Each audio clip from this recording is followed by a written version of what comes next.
So strain energy.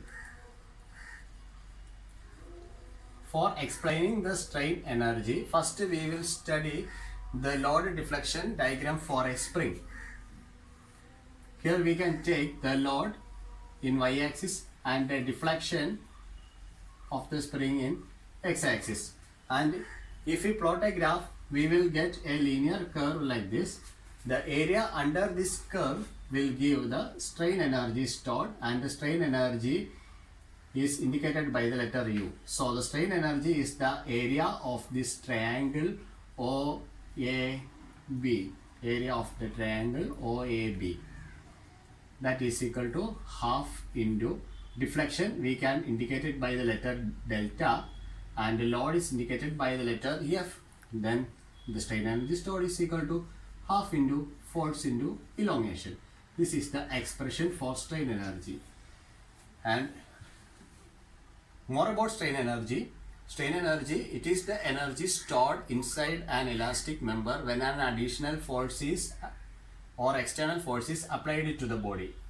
That energy is known as elastic strain energy or elastic potential energy. So our case is different today. We need to study how much will be the strain energy stored during the application of axial force. Second one, during the application of shear force, during the application of bending moment, during the application of fourth one, torque. Under these cases, we need to find out how much is the strain. You can see an elastic member here. Here the member is linearly elastic, and this member is isotropic also. Throughout the whole length of the material, it is independent of the directional property.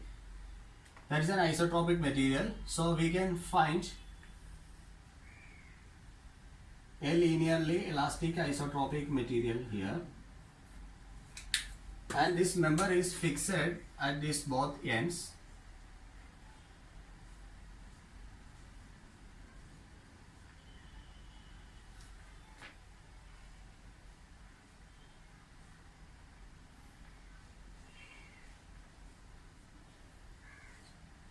And this member is fixed at both the ends. And this is acted upon by the several reactive forces or several forces like axial force, shear force, bending moment, and torque. And now we can see what kind of forces are acting. For that purpose, we are taking a small element out of this. This is the small element. Still, we can say that the length of this member is S. Let the length is S. So we are taking a small element out of this, and the length will be ds, no doubts.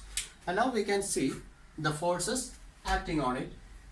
For that, we are considering the three axes here: x-axis, y-axis, and z-axis.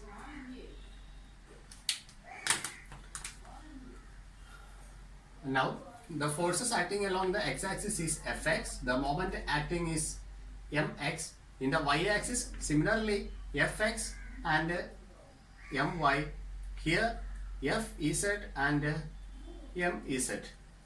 And I can say that the force Fx can constitute. Fx is the axial force. Here it is Fy along the y-axis, and this mx. We can say that the moment along the x direction will constitute for the torque. This I can say from this diagram. And now another forces are Fy and Fz. This can constitute for the shear forces acting on the member. And another one is Mz and My. This can constitute for the bending moment. So under the four cases, axial force, torque, shear force, and bending moment, we need to find out what the strain energy stored in this material. First we will find for a length ds, and later for finding the strain energy stored through the entire length, we need to integrate this length under the limit 0 to s. how we are going to the derivation. In this case here, under the action of torque, there will be rotation of the member. Here also, under the action of bending moment, there is a rotation about a point. In these two cases, we can find out the slope also.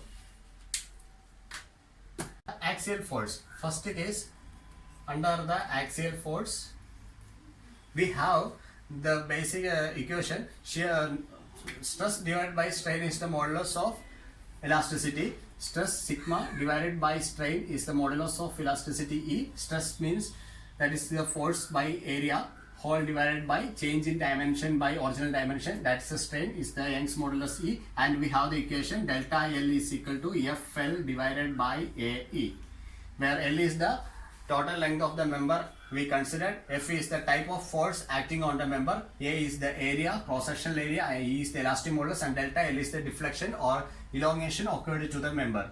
So this is one equation we have. And we need to find out the strain energy. Strain energy U is equal to half into force into elongation delta.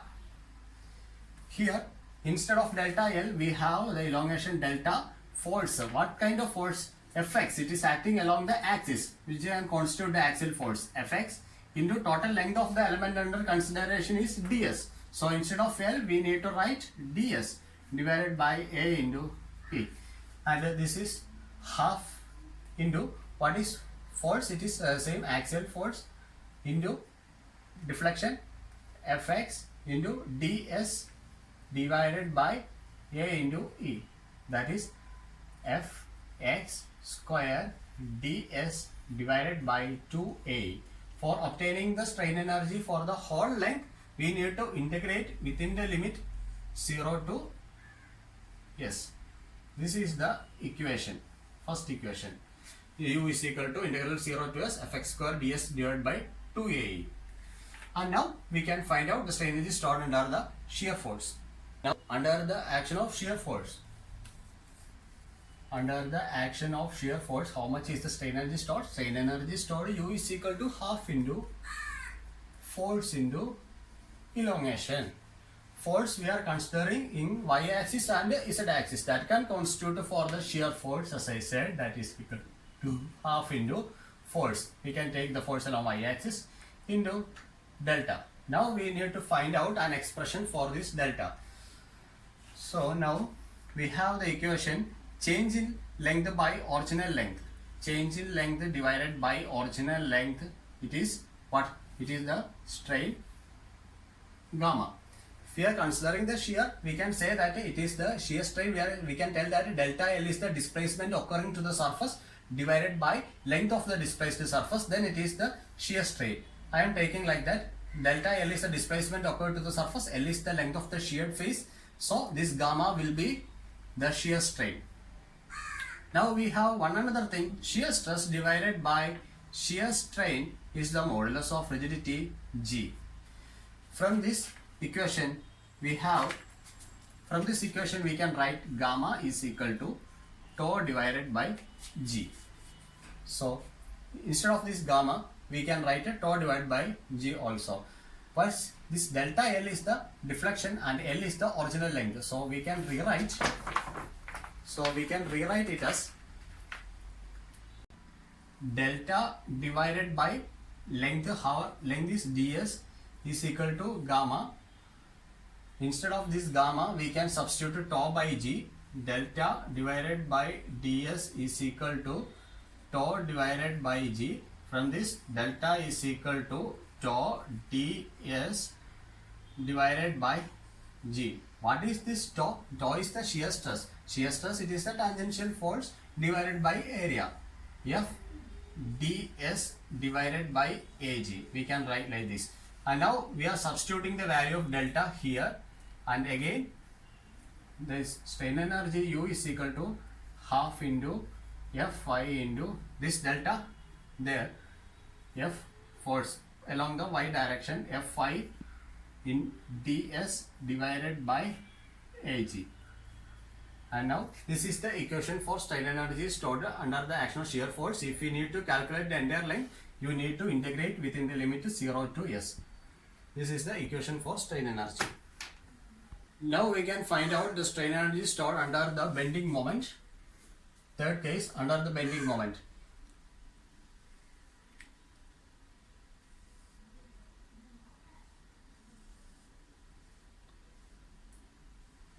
This is our member of length ds.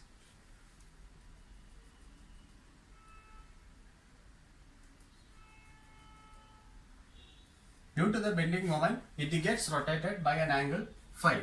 This is the radius r. And here the deflection is the letter phi. How much it is? It gets rotated due to the bending moment. So bending moment, angle is equal to arc by radius. Phi is equal to ds divided by r. Let it be here. The bending equation, we know that m by I is equal to E by R is equal to F by Y. We are taking this equation. Bending moment M divided by I Z, area moment of inertia, is equal to Young's modulus divided by R. From this we will get the value for R as R is equal to E into I Z divided by M. We can substitute the value of R here. Phi is equal to ds divided by E into I Z divided by M. This M will go up. Now the strain energy U is equal to half into force into displacement. Here what kind of reactive force it is? It is, we are dealing with the bending moment. So our equation changes to half into M. Along which axis? Y or Z axis? Y into delta. What is delta? Delta is approximately, delta is what? It is equal to phi. Phi, instead of phi we can write it as ds into my divided by E into Iz. This is the expression for strain energy under the bending moment. If you need to find out the bending moment for the whole length, bending moment for the whole length, we can integrate within the limit 0 to x. So u is equal to integral 0 to s m y square ds divided by E into Iz. This is the equation. Now under the action of the torque, how much is the strain energy stored? If we consider a shaft for an external torque T, if the shaft twists by an angle theta, we have the equation T by J is equal to C theta divided by L. What's the C? It is same as modulus of rigidity. So from here this equation theta is equal to T L divided by C into J. In our case, deflection delta is equal to theta. We can say that delta is equal to torque along the x direction, and this length of the member is ds divided by C, it is modulus of rigidity G, J is the polar moment of inertia, IP. Our equation for strain energy, we have to prove this through the strain energy. Strain energy U is equal to half into force into elongation. We are dealing with the torque, so we are writing half into torque along x direction into delta, that is Tx ds divided by G into IP, that is equal to Tx square ds divided by G into IP. For getting the strain energy through the entire length, we can integrate within the limit 0 to s. Sorry, we have to put 1 2 also here, and this is the equation for strain energy stored in the entire length of the member under the action of external torque. Pause. Okay, in short, we have to learn this equation by heart. U1 is equal to Fx squared ds by 2ae, and up to U4 is the 0 to s Tx squared ds by 2gip. That, and the total strain energy stored in the member due to all the forces is the sum of U is equal to U1 plus U2 plus U3 plus U4 by the action of 4 kind of forces. and this is the all about strain energy stored.